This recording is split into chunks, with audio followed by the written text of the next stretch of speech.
Side में गया था। ये ट्रैक्टर है, इसका अलग ट्रैक्टर है, इसे पकड़ लेगा। बेवकूफ बनाने चले हैं आप। क्या है ये? हम लोग क्वालिटी नहीं काम करते हैं। आप सिखाने चले हैं। ना करें, सीधी सी बात है, ये आपको सिखाने चले आज। नहीं, दूसरे ने चल रहे हैं। लगा मटिया ऊपर लाइट पे रखी था नहीं। अरे रुको,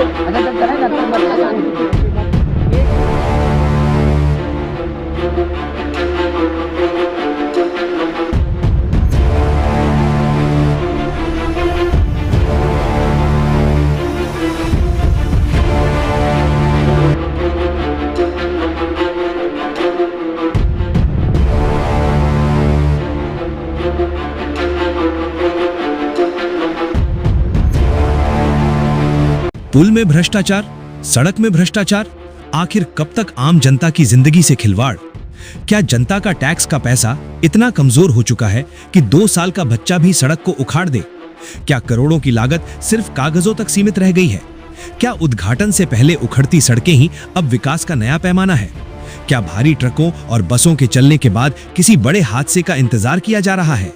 क्या अधिकारियों की क्वालिटी पास मुहर सिर्फ फाइलों की शोभा बढ़ाने के लिए है? और आखिर कब तक आम नागरिकों की मेहनत की कमाई के साथ ऐसा खिलवाड़ होता रहेगा? झारखंड के गोमिया जिला बोकारो से सामने आई तस्वीरों ने इन सवालों को और तेज कर दिया है। गोविंदपुर मंगरो में सड़क निर्माण कार्य में भारी अनियमितताओं के आरोप लग रहे हैं। रिपोर्ट के अनुसार नई बनी सड़क की डामर यानी पिच की परत इतनी कमजोर बताई जा रही है कि एक 2 साल का बच्चा भी उसे अपने हाथों से उखाड़ रहा है। ये दृश्य सिर्फ घटिया निर्माण नहीं बल्कि संभावित खतरे की चेतावनी है। स्थानीय लोगों का कहना है कि डामर के नीचे जरूरी बाइंडिंग लेयर नहीं डाली गई, रोलर ठीक से नहीं चलाया गया और गुणवत्ता परीक्षण केवल कागजों में पूरा दिखाया गया। यदि ये आरोप सही है तो ये सीधे सीधे भ्रष्टाचार का मामला बनता है। सूत्रों के मुताबिक निर्माण में गुणवत्ता मानकों की अनदेखी कर जल्दबाजी में काम पूरा दिखाने की कोशिश की गई। अगर प्रारंभिक अवस्था में ही सड़क की ये स्थिति है तो कुछ महीनों बाद इसकी हालत क्या होगी, ये सोचकर ही लोग चिंतित हैं। ग्रामीणों का कहना है कि पहली ही बारिश में सड़क की परत उखड़ने लगी तो स्थिति और भयावह हो सकती है। जब सड़क की ये हालत है तो सोचिए स्कूल भवनों, पुलों और अन्य सरकारी निर्माणों की गुणवत्ता पर भी सवाल उठना स्वाभाविक है। अगर बुनियादी ढांचे में ही ऐसी लापरवाही बरती जाएगी तो आम जनता की सुरक्षा कैसे सुनिश्चित होगी? बच्चों के स्कूल जाने का रास्ता, मरीजों को अस्पताल पहुंचाने वाली सड़क सब इसी गुणवत्ता पर निर्भर करते हैं।